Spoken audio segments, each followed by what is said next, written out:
last 8 years, premiums have grown 4 times faster than wages. And in each of these years, 1 million more Americans have lost their health insurance. It is one of the major reasons why small businesses close their doors and corporations ship jobs overseas. And it is one of the largest and fastest growing parts of our budget. Given these facts, we can no longer afford to put health care reform on hold. We can't afford to do it. Something that they literally can join you on the hospitals or doctors or anything. The government came in and then it's already there. I would argue, wait, I think that's insurance be related to employment. It's just got nothing to do with it. So right now, please add your name if you too support the 3 core principles I've laid out for healthcare reform. And share your personal story about why controlling costs, guaranteeing choice, and ensuring affordable, high-quality care is so important in your life and the lives of your loved ones. I'll be personally reading many of these stories, and I'll make sure they are shared with members of Congress. If you speak up now, your voice will make a difference. For healthcare reform, I would totally participate in that. I think so many people would. If that's something in office, but now there's, it's kind of like we have an election coming up. There's not necessarily an end in sight, so we kind of have to create it. Inspired enough just to run my own business, but now the problem running my own business is getting health care. A lot of my friends are actually ill with cancer and very expensive illnesses. I think that the system that we have is unpredictable, time-consuming, and a patchwork feudal system. Healthcare is important to me.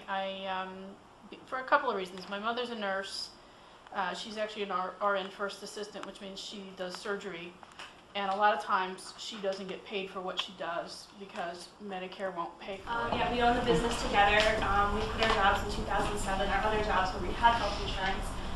We moved to France for a while, healthcare system there. I don't care what people say, it seems pretty good. Best in the world. Best in the world. I know there's a lot of people that say, oh, it's terrible, but it was pretty good here. We decided, we moved to a more expensive apartment. We decided we couldn't afford health insurance just for ourselves. We're like, well, we'll wait till Obama can kick in and give us something. We think he's going to win. We'll just kind of wait for a while. My appendix ruptured in February. So it was a very expensive surgery. Obviously, it's just ridiculously expensive. Hi, my name is Sarah Gutman, and this is my first Organizing for America meeting. And I came tonight because the topic was healthcare reform, and it's an important issue to me because I've gone 2 specific periods in my life, several months at a time, I went without healthcare, and it was a very uncomfortable, worrisome period. And with President Obama in charge, I feel like we're ripe for change. He has expressed he wants to reform our broken healthcare system. So I'm getting more involved than I ever have in the past for 2 reasons. One, recently the healthcare system was reframed for me recently when someone brought up the example of, well, we already have public fire department, we already have public police department, we have public and private schools, so why not a public healthcare system? It's not such a, if you're going to use the sort of scary word socialism, is it a socialized police department? Is it a socialized fire department? Everyone really likes that regardless if you can afford it or not, the fire department will come put out the fire at your house, and I think that's a good thing. We can all agree on that. That'd be scary if you had to pay for that. We don't have to worry about that, but we worry a lot about our health care. And I think that's not good because it creates desperate people. And anytime, even if I have health insurance and I'm set, I'm good, I'm secure, if the person in the apartment below me or a person down on the sidewalk doesn't have health care, I think it affects me because desperate people in a society affects everyone.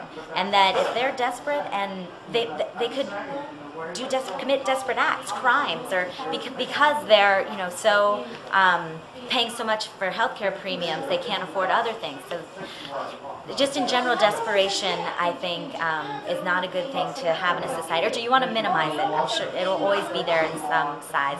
But healthcare reform is one way we could minimize the number of desperate people and increase the number of not worried about their health, feeling healthy, contributing to society people. Thanks so much.